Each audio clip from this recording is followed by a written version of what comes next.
ፍትህ ተስፋዬ እባላለሁኝ። የሰባት ልጆች እናት ነኝ። አራቱም በጉዲፈቻ ነው የወሰድኳቸው። እንዲሁም ሶስቱን የአደራ ቤተሰብ ነኝ። ሁለቱ የአካል ጉዳት አለባቸው እና ደግሞ የአንዷ ልጄ ደግሞ የልዩ ፍላጎት ያላት ልጅ ናት።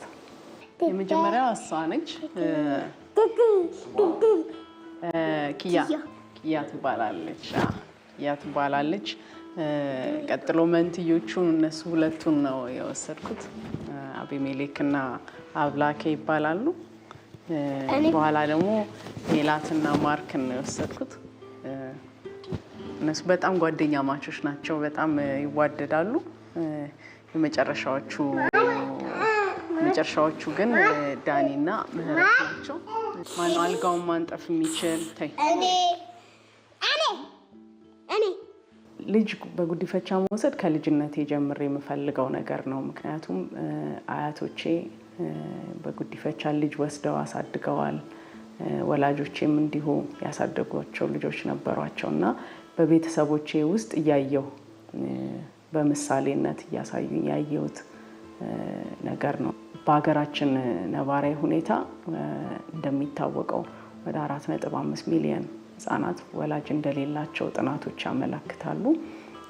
እንዲሁም ደግሞ በተቋማት ውስጥ የታቀፉ ከ9500 በላይ የሚሆኑ ህጻናት አሉና ልጆች በእኔ እምነት በወላጅ እቅፍ ውስጥ ማደግ እንዳለባቸው አምናለሁ። በተደጋጋሚ መጀመሪያ የወሰድኳቸው ልጆች የነሱን ፕሮሰስ ለማድረግ መላለስ ነበር ወደ ተቋምና እንደዚህ ልዩ ፍላጎትም ያላቸው የአካል ጉዳትም ያለባቸውን ልጆች በምታይበት ጊዜ ትልቅ ኬር ተሰምቶኝ ነው።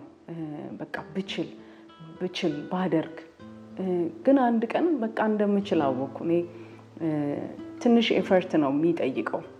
አንድ ልጅ ሁለት ልጅ እኔ መውሰድ ብችልና አራያ መሆን ብችል ብዙ ሰዎች በቤታቸው ከኔ የተሻለ ፋሲሊቲ ያላቸው አቅም ያላቸው ሰዎች አሉና እነዛ ሰዎች መበረታታት ይችላሉ ብዬ አመንኩኝ። እኔ ስወስድ ልነግርሽ ከምችለው በላይ የመጨረሻውን ስኬት እንዳሳካ አይነት ሰው ሳቲስፋክሽን ነው ያገኘሁት።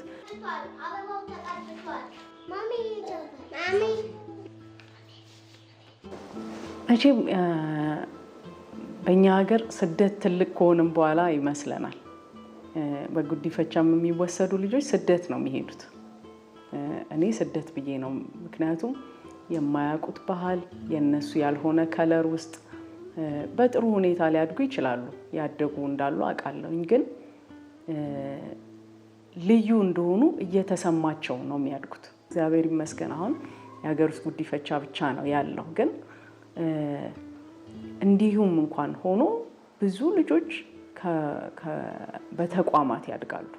ሰዎች ልጆችን አዶት ማድረግ አለባቸው ብዬ አምናለሁ። በየትኛውም እምነት፣ በየትኛውም አስተሳሰብ ፕሪቪሌጅድ ያልሆኑትን ሰዎች ማገዝ ከትልልቅ ሰክሰሶች የበለጠ ሰልፍ ሳቲስፋክሽን አለው ብዬ አምናለሁ።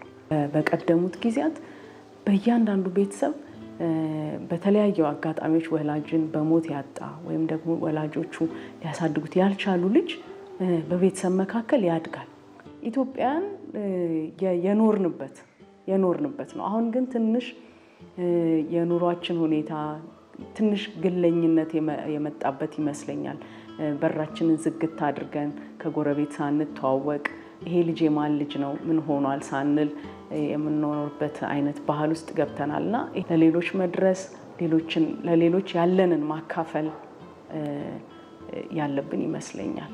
የኔ ምኞት ልጆቼ እንዲያድጉ በጤናም፣ በትምህርትም፣ በእውቀትም ፈጣሪያቸውን ፈርተው እንዲያድጉ ደግሞ ሌሎችን እነሱ ያገኙትን ፍቅር ለሌሎች እንዲያካፍሉ እነሱም ደግሞ ትልቅ ሆነው ጤነኞች ሆነው ለሌሎች እንዲተርፉ እመኛለሁኝ።